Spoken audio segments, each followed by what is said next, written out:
Blender tip number 1.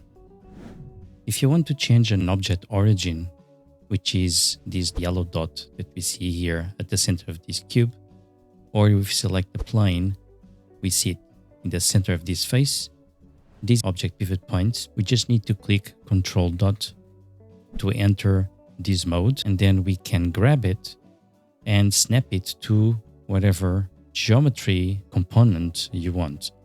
So let's say that I want it to be on this corner. I just click and let go.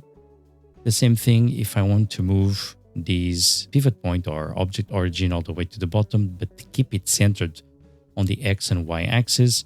I just need to grab it, constrain it to the Z axis, and then use this point here as reference.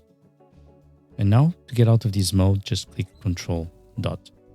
Please note that this only works in object mode. It doesn't work in edit mode. If you want to reset the position of the origins, you just need to select both objects, go to Object, Set Origin, Origin to Geometry, and they are back to their original positions.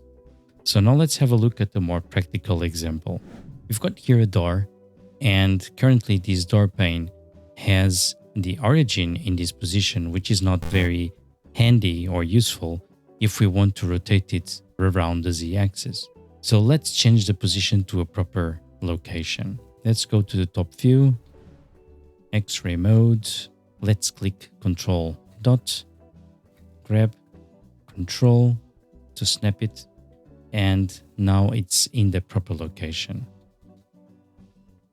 Ctrl dot again to get out of that mode, and now if we want to rotate it around the Z-axis, as you can see, it's working perfectly.